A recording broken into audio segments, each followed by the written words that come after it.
Hi, welcome to Penser Bank in our corporate day. Today I have with me, my name is Marcus Almrud, I'm an analyst here at the bank. I have with me Vincent Graziani, who is CEO of Idex. Hi, Vincent. Hi, Marcus. Good morning. Thanks for having me. Yeah, thanks for being here and talking to us. I will leave the word to you. We have a short presentation, and then I will come back with Q&A. Excellent. So over to Great. you. Thanks, Marcus, and thank you, everyone. I appreciate the opportunity to introduce you to Idex Biometrics. Let's dig right into it.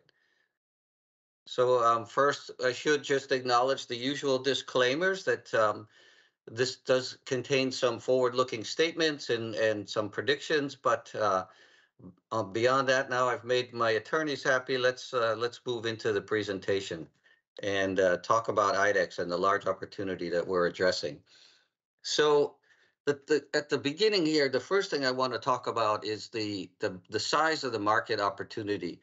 Um, there are over 3 billion contactless smart cards developed every year, more than 2 billion for payments, and then with other arising applications, there are total of more than 3 billion per year. So it's a very large market with a built-in refresh cycle of every 2 to 3 years. As we all know, we get our cards refreshed on a regular basis. IDEX started out making the components for fingerprint biometrics and just the firmware software for matching algorithms, et cetera. So really the solution for the fingerprints. But then we went beyond and created the card operating system for the biometric smart card. This is really key and important. I'll talk about why in the next couple of slides. But now we're attacking this large opportunity for payment and digital authentication. And let's move on and we'll talk about that next. So in terms of our company roadmap, and this is what I was just talking about, I can draw some analogies why it's important that companies like IDEX don't only support just the hardware, but also think about the platform and the solution. And I'll draw an analogy in two ways. Back when I first worked at Intel, we had introduced the microprocessor in the very early days and the personal computer. But at that time, when the personal computer first came out, there was no real operating system for the user or software developers that was easy to work with and easy to integrate. When Windows came along and was introduced, then suddenly software developers all around the world could easily develop applications that were easy for users to implement and use. And the PC hit an inflection point to the point where everyone had one on their desk. Very similar in the smartphone. The very first smartphone that was out in the marketplace was really the Blackberries.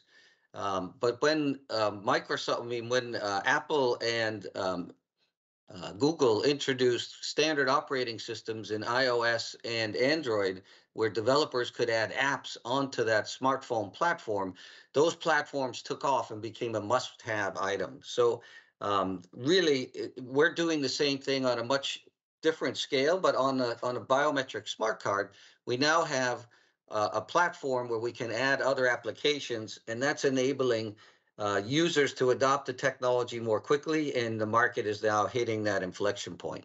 So, what are the benefits of a biometric smart card to the different constituents? Well, for the cardholder, there's obvious benefits. It's very convenient. The way a biometric smart card works is you pull the card out of your wallet, you hold it with your finger or your thumb over the fingerprint sensor, hold that over a POS point of sale terminal, in a full contactless transaction, it matches your fingerprint in about 1/4 of a second and then does the transaction in the next quarter of a second. So under 1/2 a second, full transaction, just like contactless payment today, but it has a biometric security with it, which means you can have transactions of any size, no PIN, no touching, much more convenient, and peace of mind and identity protection for the user because your biometrics are encrypted at your home when you get this card, and it's stored only in the secure element on the card. So that's important that none of your fingerprint biometrics are stored off in the cloud subject to any data breach. And so that's one big benefit of it. Then for issuing banks, they obviously save money on fraud protection. And during COVID, fraud has gone up dramatically in the credit card industry. And the banks, in most cases, can justify the investment of the biometric card just in fraud savings alone. And if you have a top of wallet effect, which is what all the banks are always looking for, they want the consumer to use their card first. So if I have a biometric card in my wallet and the others are not, most consumers are likely to go to that secure biometric card first. Also, if a bank is among the early ones to adopt this technology, they are using that to acquire new companies, and we're seeing that happening already. And then for merchants and the acquiring banks that process payments for merchants, there's benefits there as well. If you're a merchant, you want every transaction to go through. You have fewer declines at the checkout, decreased chargebacks, less fraud. And for the acquiring bank, you for your merchant who's your customer, you just improve the overall checkout experience. So there's benefits for the biometric smart card for everybody in the ecosystem. I'm going to only talk on this slide just briefly to just say people want these cards.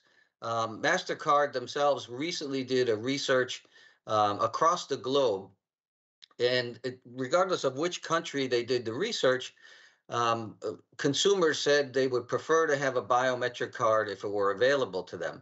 Over 80% of people globally would prefer to have this biometric smart card. Myself personally, whenever I show this to somebody, a stranger I meet on a plane, et cetera, everyone understands it immediately and says they want one of these. In terms of market size, again, it's a huge market. As I mentioned, there's 2.4 billion payment cards that are contactless every year. That's a huge addressable market. And then a growing market for ID and access control cards, also in the same form factor as a payment card using biometric smart cards. And the other thing to note is the infrastructure is already in place. So any standard point of sale terminal in place today that accepts EMV contactless cards already can use these. And that means over 40 million acceptance points across the globe. In terms of market momentum, there's a huge momentum going. We'll talk more about customers later. In 2022 and 21, we did run into some headwinds. There were chip shortages. We ran into some manufacturing slowdowns in China.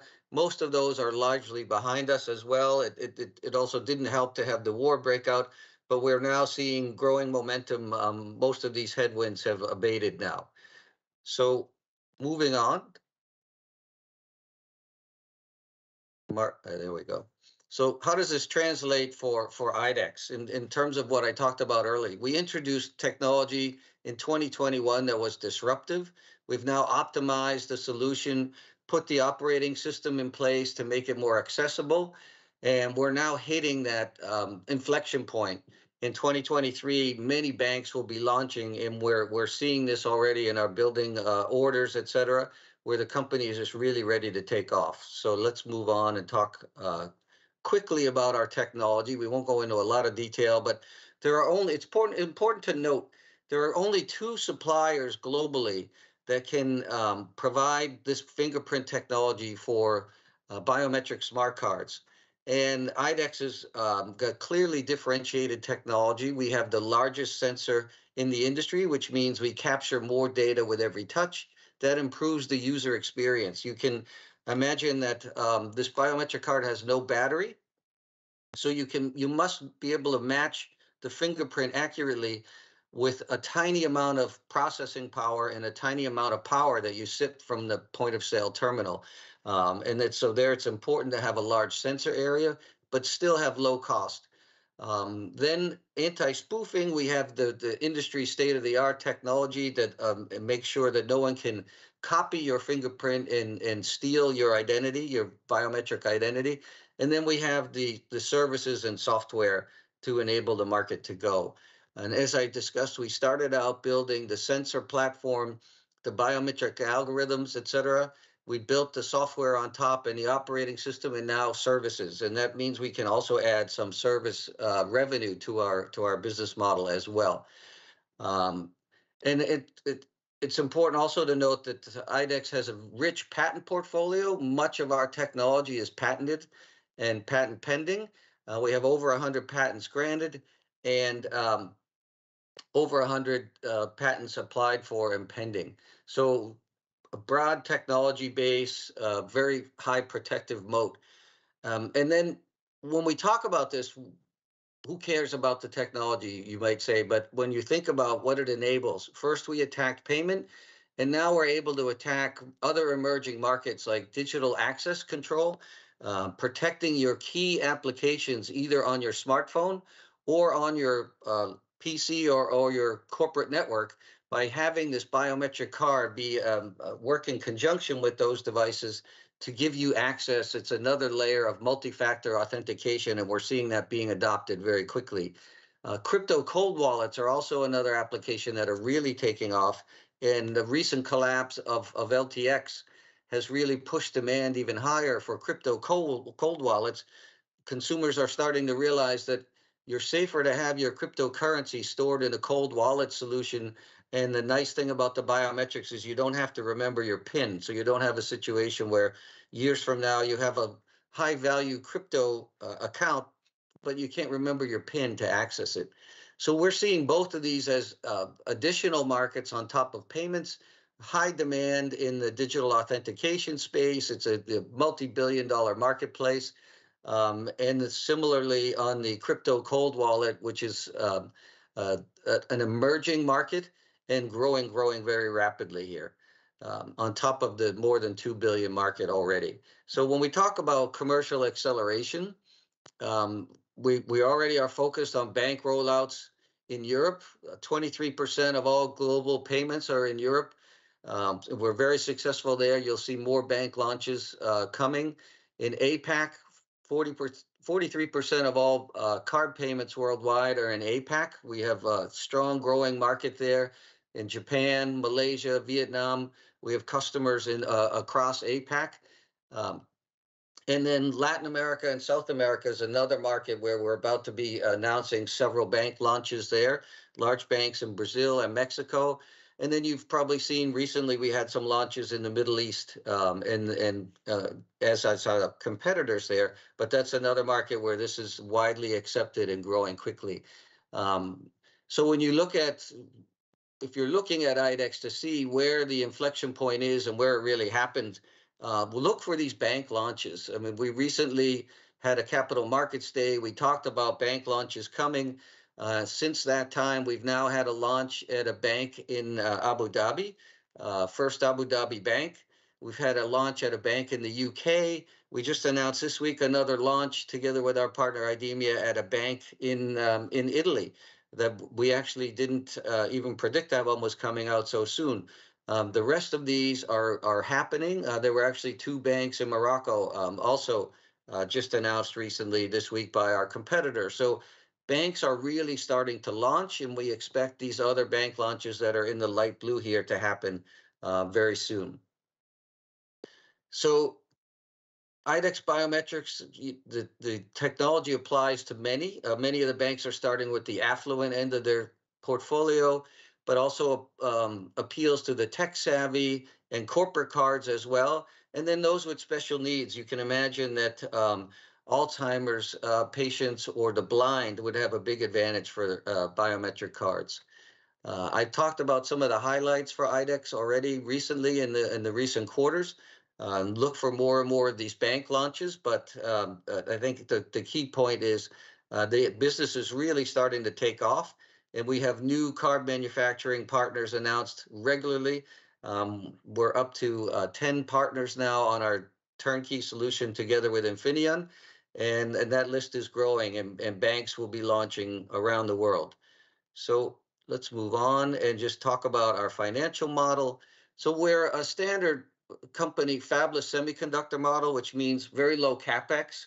We manufacture at TSMC. Our packaging is done by Amcor, the largest packaging and test outsource company in the world. We don't need to grow our OpEx or our capex. We should be able to rise quickly at scale to 50% gross margins. Our software will help us to maintain those margins and maintain stickiness with the company, with the customers.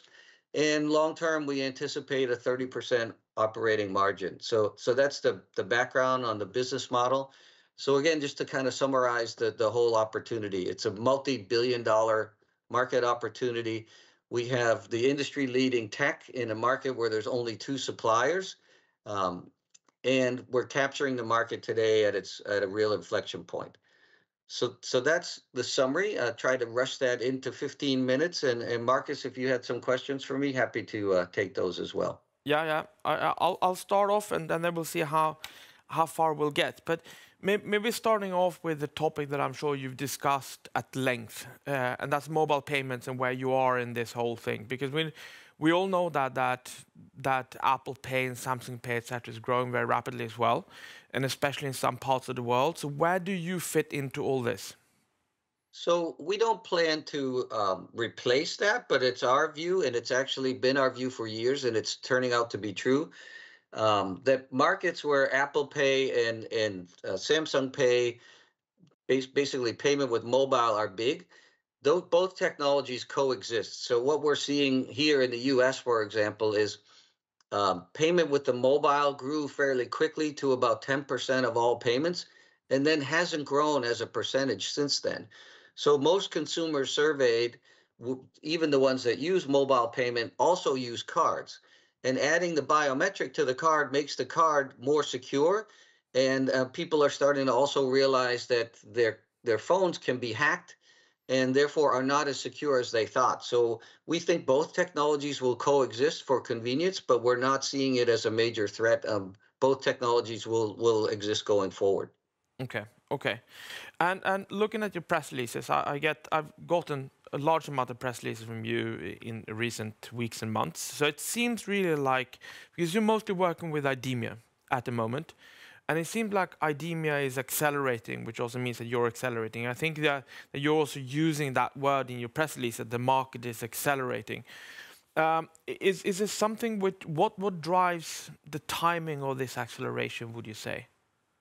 Yes, so that's an excellent question. So IDEX and IDEMIA worked together to develop the first card while our technology was still in development at IDEX.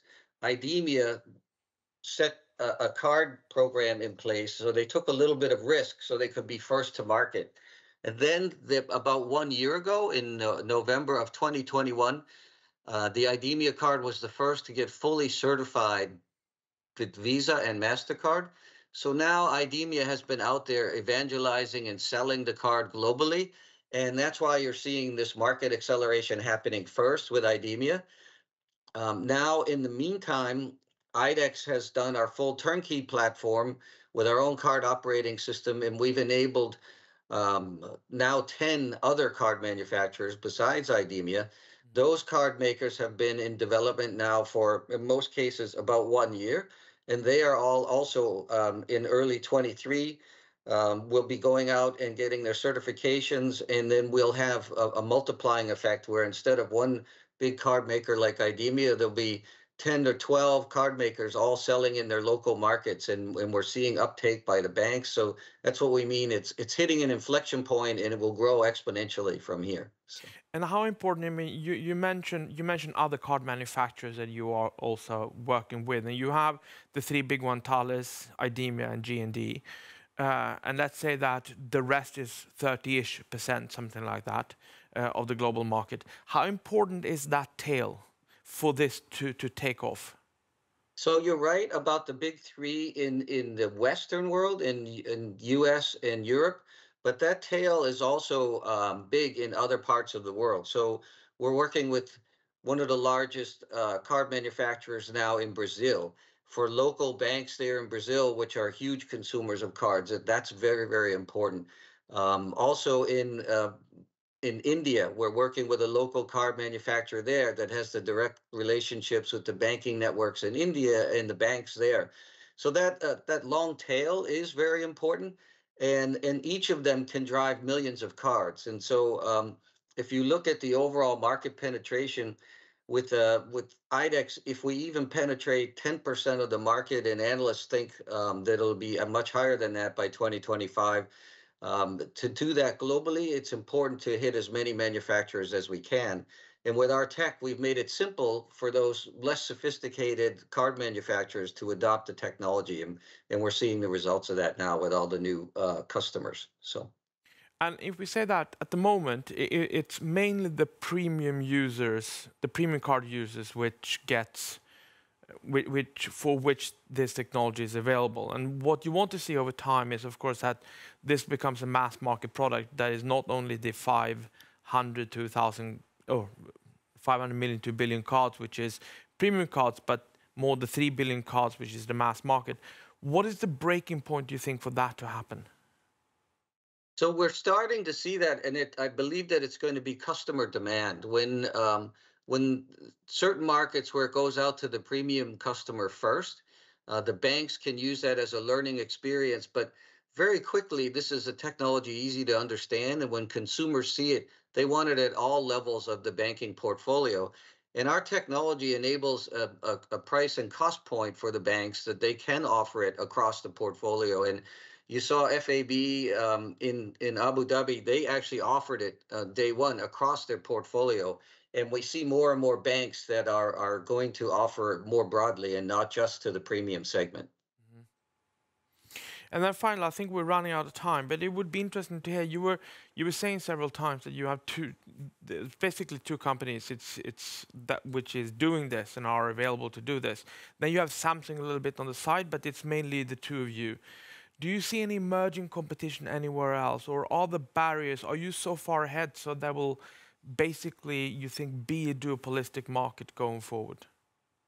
So right now, it's interesting. That's a good question. The technology is very difficult. So doing fingerprint biometric matching is a technology that has been around for a long time, but being able to do it at scale and in the power budget of a batteryless, contactless card is very, very difficult to do. So there are two companies today doing this that have many years of development and expertise, and others that are trying to come in are trying to hit problems. Even a big company like Samsung still has not launched a commercial card because the problem is much more difficult to solve than they anticipated. Of course, with markets this size, there will be others that try to come in, but by the time they do, we'll be on our future generations, and the market will really, really have taken off by then. We'll have large market share. So I anticipate more competition, but there's nothing visible on the near-term horizon. So, Okay.